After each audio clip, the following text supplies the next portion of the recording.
Hi, it's me again with Corel Tips and Tricks, and I know some of you are saying, oh no, another seamless pattern.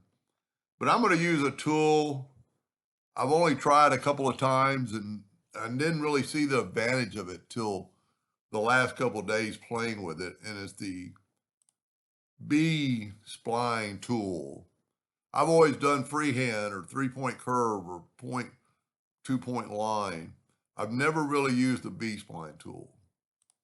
I'm going to draw a rectangle or a square. I'm going to hit P, put it in the center page. I'm going to rotate it 45 degrees. Then I'm going to take a 2-point line and go from there to there. And I got to make sure I'm in the center. I'm not. I missed it. You can always grab it. Well, it's better just to back up sometime and do it again. Just make sure you go from node. Don't go from the edge, go from the node. Then I'm going to take that and fill it in Smart Fill. Move that out of the way, delete this. And this is going to be my writing surface now.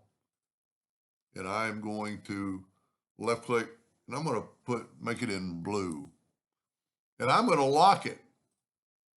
I don't ever really lock it when I'm doing something like this, but this way I can't grab the line. And we're going to get the B Spline tool.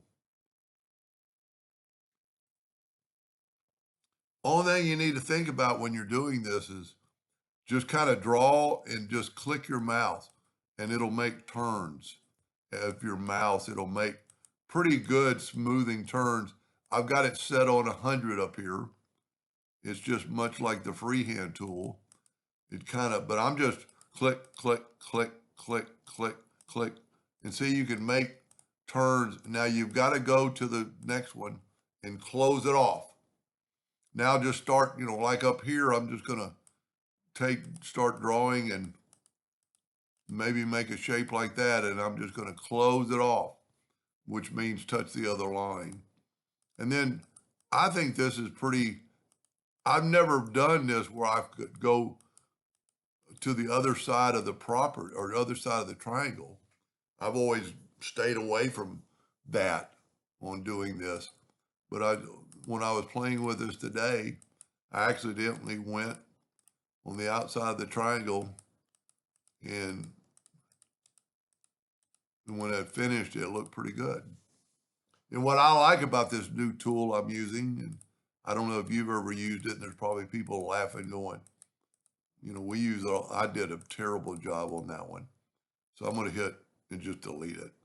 Get back to the tool because I didn't think about making too many turns.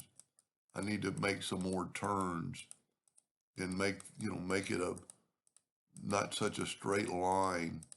And what I do like about it, now I can go and actually come back in and then go back out. I can change it with the shape tool.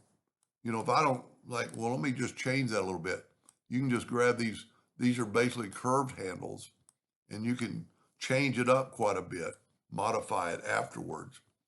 Let's get back to the B Spline tool. And what I like about it, you can go in and out of these. You know what? I'm kind of stuck.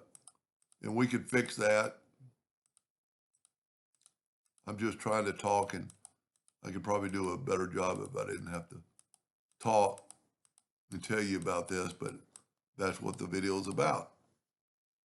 Now I'm kind of messed that up a little bit too close, but maybe you'll see what this looks like.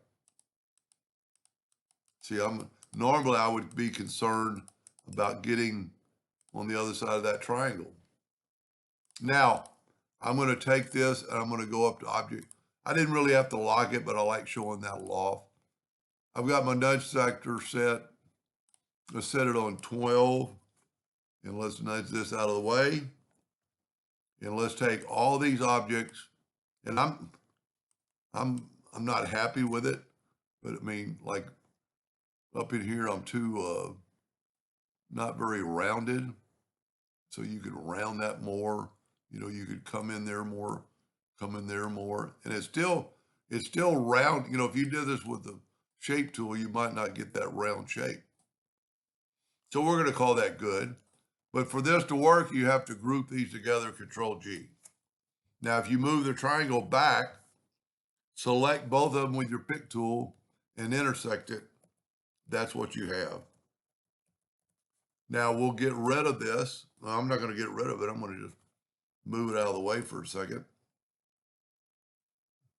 Let me take it down. I didn't grab both of them. Take this and Control D and make a duplicate, and then mirror it. You've got to mirror it in this case. And then I would officially weld it. Gets rid of those lines. You never know what you're going to get.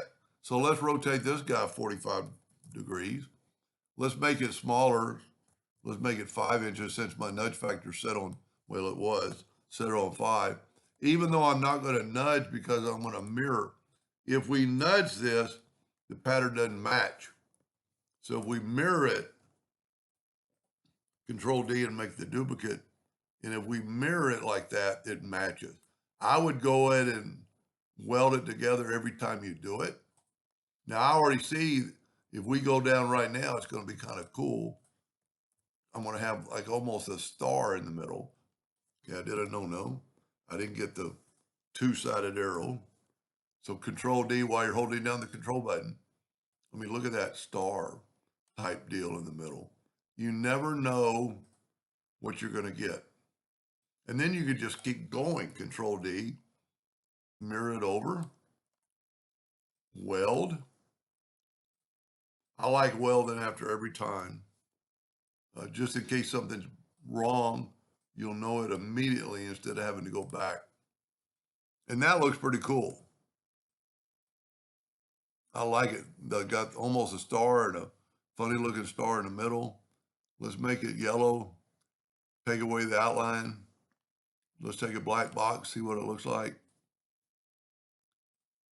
Pretty wicked. Pretty cool. I like it. Anyway, hope that helped a little bit, and thank you for watching.